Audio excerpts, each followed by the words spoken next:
Olá, sabe, os crimes financeiros mais, digamos, elaborados, eles não acontecem na cara da gente. Pelo contrário, eles são feitos para serem invisíveis, sabe, escondidos ali no meio de operações que parecem super normais, totalmente legais. E é por isso que hoje a gente vai mergulhar fundo nesse mundo da perícia financeira para entender como é que os especialistas conseguem, no fim das contas, encontrar a verdade. E aí fica a grande pergunta, né? Onde é que esse dinheiro todo vai parar? Como é que eles conseguem fazer isso? Disfarçar fortunas que, na verdade, são ilícitas?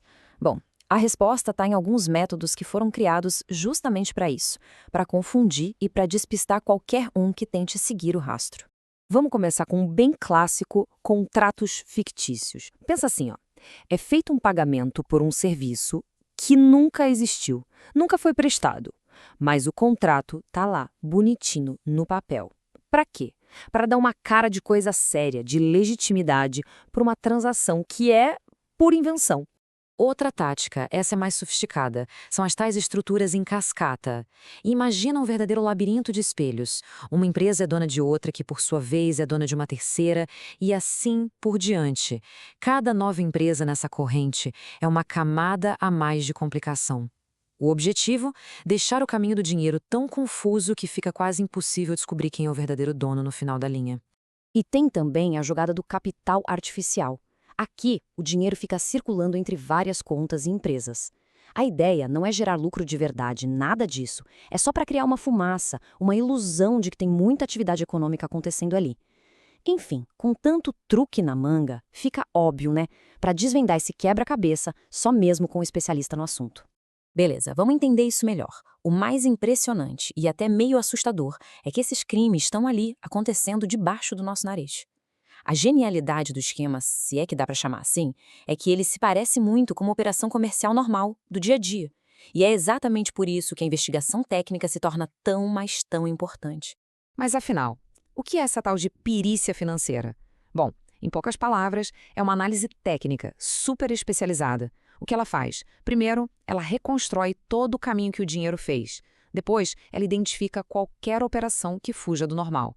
E o mais importante, ela detecta as provas de que um patrimônio está sendo escondido ali no meio de um monte de registros financeiros.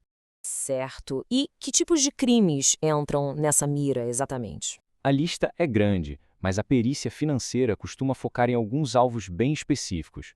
A gente está falando desde a clássica lavagem de dinheiro, passando por fraudes dentro das próprias empresas, até a tal da blindagem patrimonial ilícita, que é quando se cria uma estrutura toda só para proteger bens que vieram de atividades ilegais. E tem mais, claro.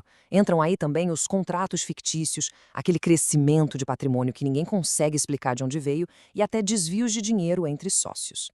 E essa frase resume perfeitamente o espírito da coisa. Não se trata de opinião. Não é eu acho que. Não, é rastreamento técnico. É análise de documento. Em resumo, é perícia. É um trabalho de seguir uma trilha de provas. Provas concretas, indiscutíveis. Ok, mas como é que isso funciona na prática? Como se desmonta um esquema desses? Existe um método? Claro, um processo bem estruturado para ir desvendando cada peça. Basicamente, toda a investigação se sustenta em três grandes pilares. O primeiro é a análise do fluxo financeiro, ou seja, seguir o rastro do dinheiro. O segundo é a análise da estrutura societária, que é basicamente entender como as empresas envolvidas foram montadas. E o terceiro é a análise de compatibilidade patrimonial. O perito vai checar se a riqueza de uma pessoa bate com o que ela ganha legalmente. Falando do primeiro pilar, então, o que acontece aqui? O trabalho é mergulhar de cabeça nos extratos bancários. Os peritos vão procurar por coisas como depósitos picados, sabe? Aquele dinheiro dividido em várias partes para não levantar suspeita. Eles também rastreiam operações trianguladas, que é quando o dinheiro passa por um monte de gente só para disfarçar a origem e o destino. E claro, é aqui que se descobre quem são as interpostas pessoas, os famosos laranjas, que emprestam o nome para esconder o verdadeiro dono da grana. Já no segundo pilar, o foco muda para a arquitetura das empresas. Aqui, a análise é em cima de alterações estratégicas nos contratos, distribuições de cotas da empresa que parecem meio estranhas. E como a gente falou antes, é aqui que se mapeia toda aquela rede de empresas interligadas e as estruturas em cascata, para identificar se tem alguma holding de fachada no meio do caminho, por exemplo. Por fim, o terceiro pilar. Aqui, a gente pode dizer que é a hora da verdade, a matemática da riqueza. O que se faz? Simples. Se compara a renda declarada da pessoa com todo o patrimônio que ela acumulou. O perito mapeia como esse patrimônio evoluiu com o tempo. Se aparecer um crescimento muito grande que não dá para justificar com o salário ou os lucros declarados, bom, aí acende um alerta gigante de que tem algo errado. A conta simplesmente não fecha. E depois de toda essa investigação, todo esse trabalho minucioso, tudo isso é reunido em um documento oficial, o chamado laudo pericial. É nesse momento que as descobertas são entregues de forma organizada e técnica para a justiça.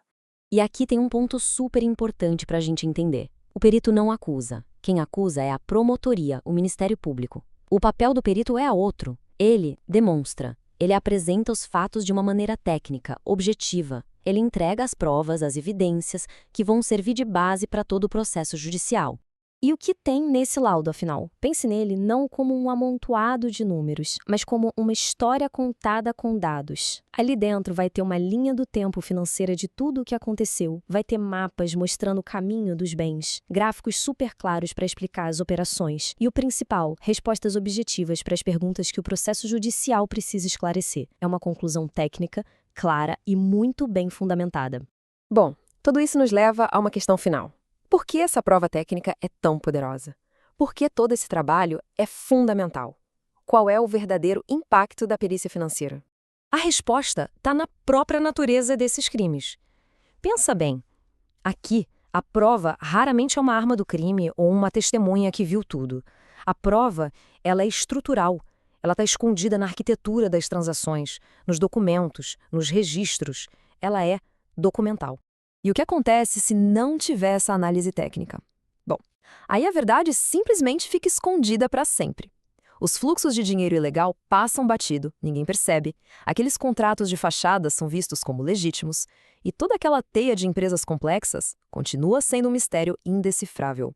E é por isso que, no fim das contas, a perícia técnica é tão importante. Ela é, muitas vezes, a peça decisiva. É o que permite que a justiça forme sua convicção baseada em fatos, em provas, e não em achismos ou especulações. Isso tudo nos deixa com uma última reflexão, né? Os dados financeiros estão em todo lugar, registrando tudo, em silêncio, a cada segundo. A pergunta que não quer calar é: quantas outras verdades estão por aí, escondidas bem na nossa frente, só esperando que alguém com as ferramentas certas apareça para revelá-las?